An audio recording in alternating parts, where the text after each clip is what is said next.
And then Jesus said, remove the stone. And when they removed the stone, now Jesus prayed. Listen, only Jesus prayed. Martha and Mary did not pray. The people around did not pray. Only Jesus prayed. The people's work was to remove stone, not to pray. What does it mean? Sometimes in Nigeria, those who should be praying are the ones looking for stone to remove. And those who should be removing stone are the ones praying. It does not work. Or what it means is that some prayers we do over certain situations is a waste of time. Jesus told them, remove the stone. He didn't tell you to pray. Remove the stone that is covering your work is to remove the stone. He didn't tell them, cast and bind the stone out. Pray the stone out.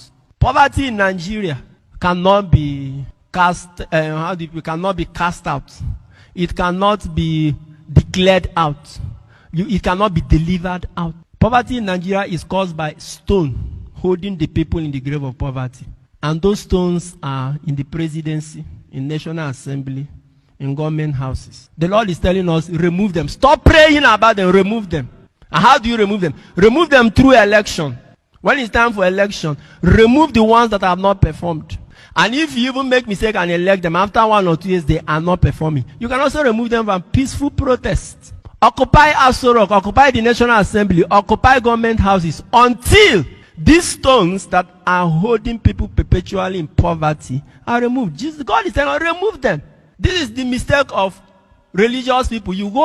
We go and gather people all the time from January to December, praying for job, for prosperity and breakthrough. Meanwhile, the people are supposed to be out there removing this stone. I think time has come when Khan, and then the body that is in charge of all Muslims, pastors, priests, bishops, religious leaders in Nigeria, time has come for us to organize one powerful crusade where both Christians and Muslims will come. And that crusade should take place in the Ego Square, in the National Assembly, in Aso Rock. Occupy the place. Bring the people out, everyone, let them go. And stay there, and the senators and the members of House and the president and ministers, let them go nowhere until they do certain things that they need to do. Or else, remove them. Make them to do what they're supposed to do, or else remove them. Time has come for us to do that. Let's stop every time gathering people to come and pray for breakthrough, whereas the stones have not been removed. Jesus did not remove the stone, no, and the people did not pray.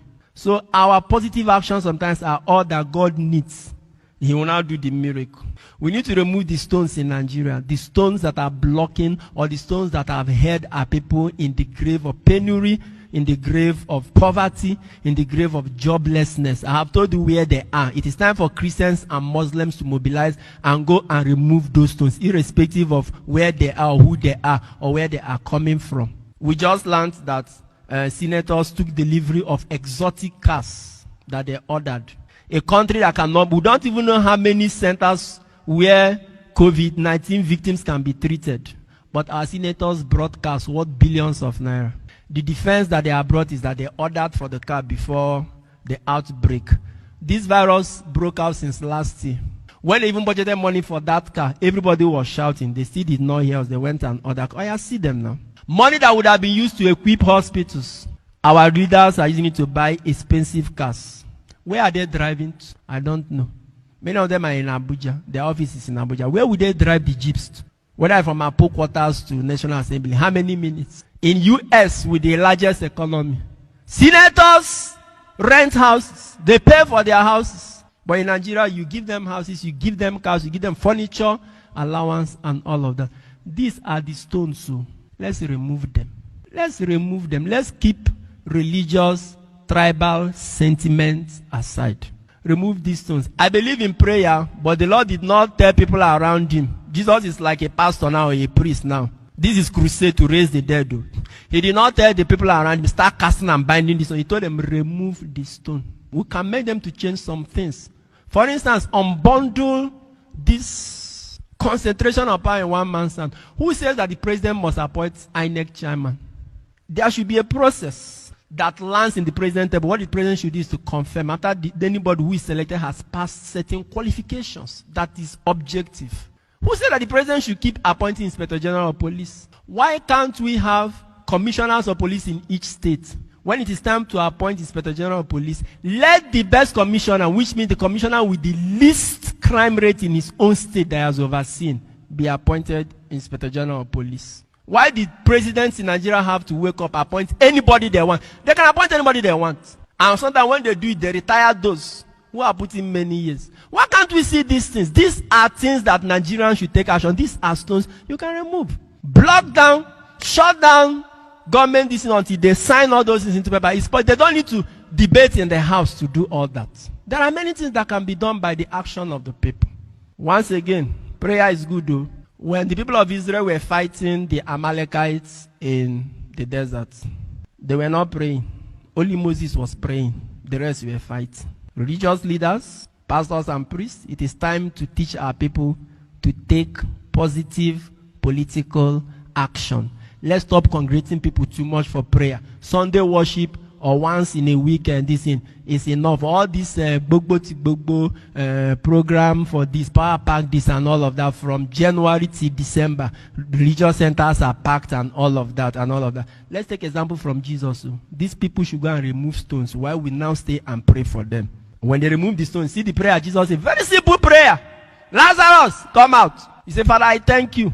I know you have always listened to me. But because of these people, that's why I'm asking you this. Lazarus, come out. He came out. And then when he came out, he said, unbind him and let him go. It's another action. We need to unbind certain people, untie them.